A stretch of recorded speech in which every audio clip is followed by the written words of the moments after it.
So I've been thinking about what separates a hobby epistemologist from a serious epistemologist. And I think one of the core questions of epistemology is how can you form a rational preference for one idea over another? And I think a serious epistemologist is able to do that in clear, simple terms, maybe just in one or two paragraphs, without referring to any specific idea. Another thing I think a serious epistemologist should be able to do is they should be able to not only articulate that rational preference clearly, but they should be able to do it rigorously enough so that they could write it down as a computer program. Because ultimately, there must be some decision-making, like step-by-step decision-making algorithm to determine your rational preference, and writing it down as a computer program is a really good standard of rigor. It's not enough to be just explicit in natural language. It's better if you can write it down as a computer program, which means in turn that one of the prerequisites of being a serious epistemologist, you need to be able to program. And you could say, so does that mean Popper was not a professional epistemologist? Does that mean Ayn Rand was not a professional epistemologist? Well, no, at the time, no. Especially Popper and that generation can be forgiven because, they started their epistemological work before there were any computers, so it wouldn't really be fair to hold them to that standard. But these requirements change. It's just like cosmology used to be a branch of philosophy, but now it's a branch of physics, and you can't really be a cosmologist without also being a physicist. And I think something similar is happening in epistemology. It's becoming a harder and harder science, almost, as it were. Not in the sense that it's about testable predictions, but there's a kind of rigor to it that you can really only get with a kind of formality and precision of programming. One corollary of this view, the standard that I'm proposing, is that if you advocate an epistemology that says, for example, ideas can be more or less true, and progress means to not only eliminate error but find quote-unquote truer ideas, then you have to propose some sort of measure so you can tell exactly how much truer your idea just got. It wouldn't be enough to just keep it vague and say, well, it got truer. Now, if the standard I'm suggesting here sounds unusually high, consider what a professional mathematician would do, say. It would not be enough for a professional mathematician to suggest a way to calculate the circumference of a circle, say, without ever putting it in serious, rigorous terms and writing it down as a mathematical formula that other people could then use. And it also wouldn't be enough if he just suggested a list of special cases. If he somehow used rules of thumb to compute, circumference of a circle for different values of pi or whatever. For different radii using pi. If he just had such a list, that wouldn't be enough, right? You'd want a universal algorithm.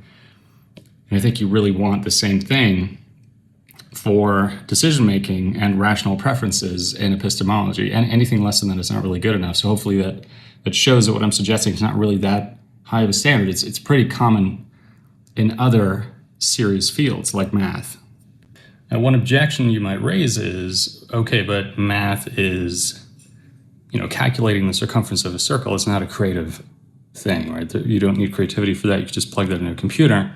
Isn't epistemology different, right? Epistemology is in large part creative, and we don't know how to program that. And my answer to that is, well, yes, but if you just allow creative input in your computer program, then you can account for that within reason, right? You can't just outsource everything to the user. Then you're just sidestepping the problem. But some creative input would be fine. Just prompt the user. If there's something you can't compute in advance, programs do that all the time. That doesn't necessarily make them less rigorous. So we can address that objection that way. Something else that differentiates a serious epistemologist from a hobby epistemologist, I think, is responsiveness to criticism.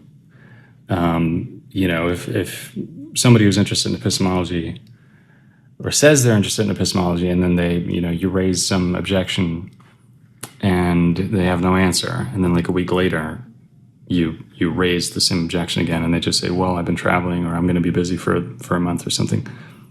Okay, that's fine, that's their prerogative, but then you know where their priorities lie.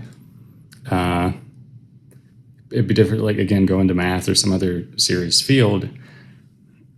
Yeah, it would be unprofessional of a mathematician who claims to be a professional mathematician to say, well, I'm just going to not respond to this because I just don't feel like it, or I'm just going to be busy traveling for a month or two. Like, that's not really how that works.